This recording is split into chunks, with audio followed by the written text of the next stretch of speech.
ये जो बजट आया है इसमें बीजेपी सरकार ने, केंद्र की बीजेपी सरकार ने दिल्ली के लोगों के साथ धोखा किया है।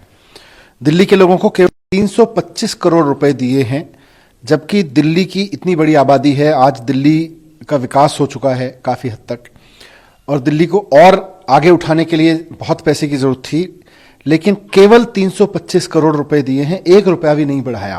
पिछले 17 साल से केंद्र सरकार की ओर से 325 करोड़ मिलते हैं, वही इन्होंने बरकरार रखा है। हमें उम्मीद थी कि कोरोना के इस काल में कुछ पैसा बढ़ा के दिया जाएगा, धोखा दे दिया। और सबसे बड़ा धोखा भारतीय जनता पार्टी की सरकार ने एमसीडी के साथ किया है। एमसीडी में तो बीजेपी की खुद की सरकार है। ये लोग जब चुनाव लड़े थे तो इन्होंने कहा था कि केंद्र सरकार से सीधे हम एमसीडी में बजट लाएंगे। आज एमसीडी के पास भी पैसा नहीं है। दिल्ली सरकार का जितना पैसा बनता है हम एमसीडी को दे चुके हैं। उसके बावजूद केंद्र सरकार ने 1 रुपया भी नगर निगमों को नहीं दिया, जबकि 2 लाख करोड़ इन्होंने देश भर के नगर निगमों के लिए रखे हैं।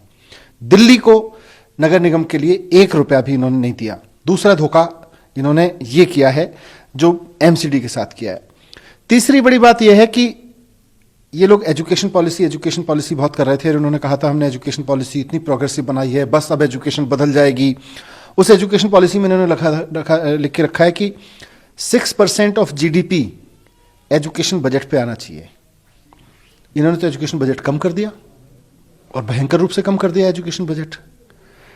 अगर आप एजुकेशन पे पैसा नहीं खर्च करोगे, अगर आप देश के बच्चों को पढ़ाने लिखाने पे पैसा खर्च नहीं करोगे, तो नेशनल एजुकेशन पॉलिसी में लिखने का फायदा क्या है, एनईपी में लिखने का फायदा क्या है?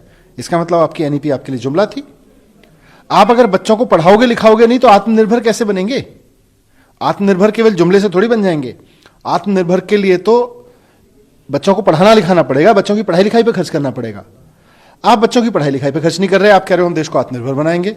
आप नई एजुकेशन पॉलिसी में कह रहे हो हम पैसा देंगे, आप पैसा नहीं दे रहे, आप धोखा दे रहे हो देश के लोगों को। और दिल्ली के साथ तो जैसा मैंने कहा बहुत जबरदस्त धोखा किया है इन्होंने। नगर निगम के साथ आज नगर निगम के कर्मचारियों को तनख्वाह नहीं मिल रही है। सफाई कर्मचारी तनख्वाह के लिए लड़ रहे हैं, डॉक्टर्स तनख्वाह के लिए लड़ रहे हैं, लेकिन इन्होंने 1 रुपया नहीं दिया उनको नगर निगम के कर्मचारियों के लिए। अगर ओवरऑल बात करें सर, ओवरऑल बजट पर क्या कहिए? ओवरऑल बजट मुझे तो जुमला ही लग रहा है, इसलिए मैंने कहा 2 चीजों पे इसलिए कहा कि आत्मनिर्भर भारत कह रहे हैं। बिना बच्चों को पढ़ाई लिखाई आत्मनिर्भर भारत कैसे खड़ा होगा?